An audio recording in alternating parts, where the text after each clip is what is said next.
The movie world kind of got shocked a little bit a few days ago when they announced that that Mandoverse movie they were going to do and Dave Filoni was going to direct.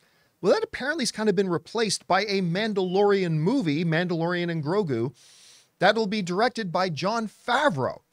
Now, that instantly raised a lot of questions about, the future of Ahsoka, which we found out they are going to do in Ahsoka Season 2, which we talked about. But also, does that then mean that Mandalorian Season 4 is off the books, considering they're making a feature film?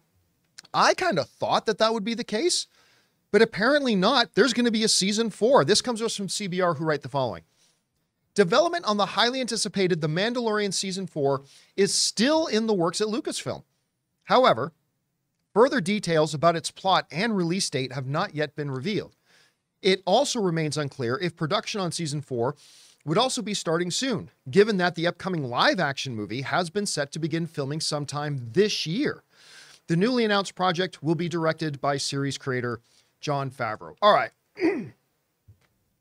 This is really interesting to me, because although they never said it in the movie announcement, I kind of thought that a feature film version of Mandalorian was going to supplant and replace any possible Season 4. But apparently that's not the case. Now, the big question that then comes up, as they brought up in the article, is, well, when would they do Season 4? Because they've already said this Mandalorian movie is going to shoot this year.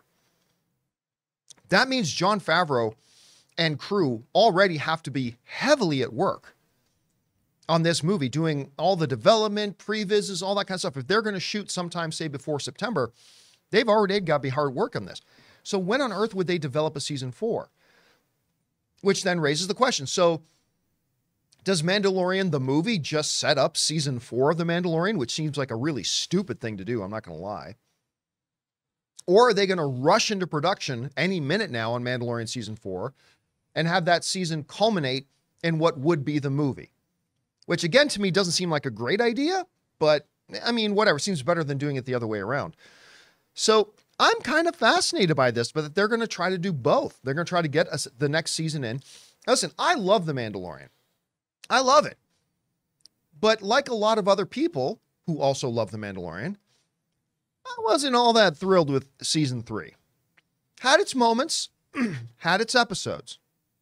But overall, Season 3, I mean, to me, will forever be Mando cracks the case by finding the business card of a droid bar in a dead droid body.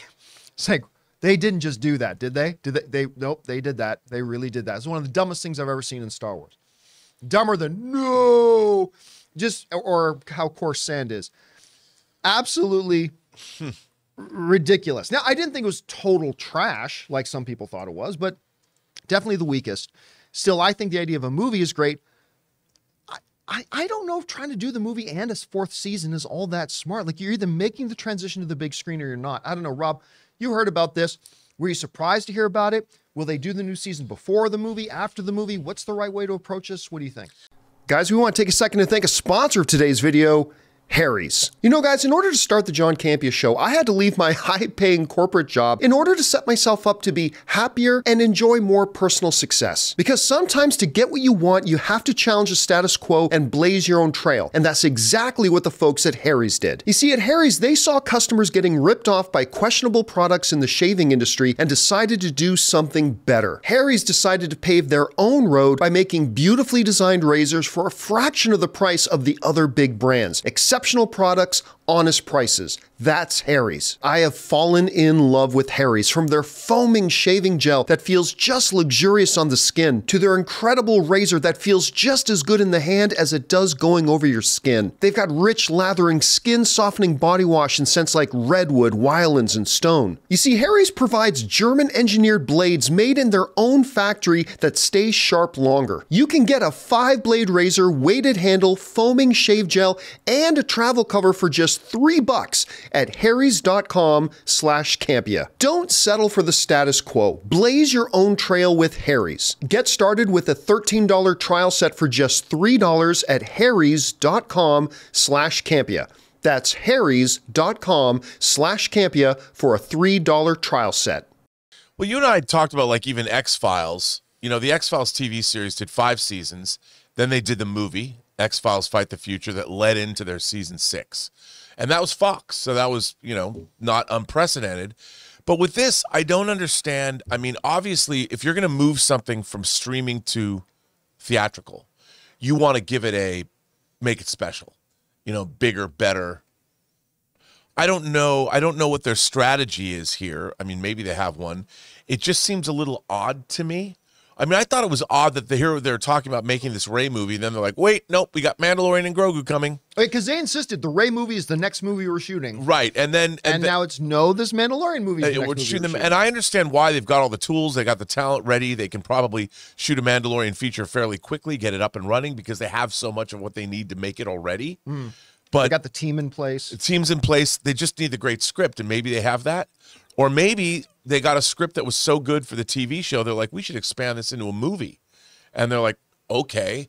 And so maybe the development of Mandalorian and Grogu was a direct offshoot of what they wanted to do with season 4. And they figured, we could take what we were already developing with people that we already have involved and turn it into a theatrical film. If the story was that good, because basically it's just 2 or 3 episodes of probably 4 half-hour episodes. Yeah. But I would imagine maybe that's what happened. They were developing, they knew the shortcomings of Mando season 3. They're developing Mando season 4, and they're like, yeah, this is a great idea. What if we made a theatrical feature that launched into season 4? Because that would make sense. Why would you spin up production on a Mandalorian movie and then wait to do a season 4 when you could just do the Mandalorian movie and continue right on? It would make sense that you're going to make all of it at the same time. Why wouldn't you? I mean, same production areas and all that. So it makes sense to me from a production standpoint. It's like, why didn't they make Dune 1 and Dune 2 together when you had everything there? I think it's actually really smart. And I would imagine that making a Mando movie, why not launch into Mando season 5 or 4? However, to your point, if they do it together, then Mando season 4 has to have the quality of a film. They can't start switching cameras over for. They can't start over leveraging the volume. The volume. So it's going to have to be on par if they're going to be using the same production budget. Well, what would be interesting is if you have the scripts written and you are using the same environments or whatever, you could block shoot it and be during the production of the movie. You could also be shooting parts of the episodes as well. I mean, that would be the best way to amortize the cost across multiple episodes in a movie. Right, but here's where I get worried. If you're going to make a movie, make a goddamn movie. Focus on the movie. Yeah. Put all of your energy and attention into the movie. And here's my fear. I'm not saying this is what they're doing. I'm saying this is my fear. Okay?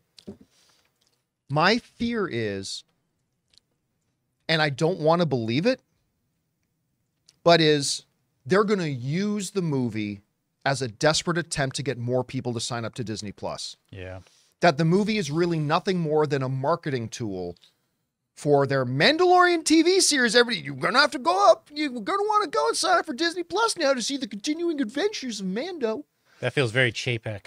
That's the thing. It feels very Chapek. That's why I'm saying I don't want to believe it. But if it smells like a fish and it's slippery like a fish, it might be a fish. Well, and that really worries me. And even then, like, you're 100% right in talking about shooting 2 projects at once. It's financially responsible. There are advantages to that. But in trying to do that with something that's a TV show, I know, and a movie at the same time, to me, that's telling me you're going to compromise the movie. And it really, really worries me. And also, John, you talk about X-Files. When they made a movie, X-Files was a 4x3 TV show because we hadn't moved over to HD yet. Right. When you saw that movie, it was a widescreen Panavision. It looked different than the show. It felt and looked like a movie. Mandalorian's already in widescreen. So it's like, how are you going to differentiate this movie from your TV show? Are you going to give it some more polished sheen? Like, what are you going to do? And what is the reason? Why would people go pay money to see this in a theater when they know it's just going to show up on Disney Plus and it's already been streaming for 3 seasons? You better have one heck of a great script and a reason for people to get out to the theater to see it. Otherwise, it just becomes a glorified TV movie, which is fine. Now, one of our viewers, Jay David, in the live chat, is saying something that I think a lot of people are echoing their sentiments. He says they care about shareholders and stock, not a good story. But see, I think this Disney understands that if you want good happy shareholders and good stock, make good story. Disney was at its richest when they were cranking out great MCU content, right? And so you'd think they know that, hey, the crappier the stuff that we put out, the less money we make. They know there's a causality there, right? Of course. Shareholders are also viewers, so that's a flawed. You know, they want quality too. Well, look, it's a motion picture entertainment company. Yeah, they're only as good as their entertainment. And Disney, you know, it's funny because in the early '80s, Disney was not that way. And post Little Mermaid, the Disney Renaissance from the late '80s with Little Mermaid and Beauty and the Beast, all the way up to pretty much close to the present day, for 3 decades, Disney became a powerhouse of quality storytelling. And that's what made it as valuable as it was, because if you're making great movies, it filters all the way down through the Disney company, their cruises, their parks, their TV shows, their merchandise. It all is driven by great entertainment, just like any entertainment franchise. The better Star Wars is, it drives it all forward. Yep. So they've got to make, Star Wars needs great, innovative, awesome entertainment to keep it going as a brand. Hey guys, thanks so much for watching this video. Make sure you like the video, leave a comment, and subscribe to our channel. And don't forget, we have a daily podcast called the John Campea Show podcast, available on Apple Podcasts, Spotify, or your favorite podcasting app of choice. Go and subscribe to it today so it'll be there when you need it.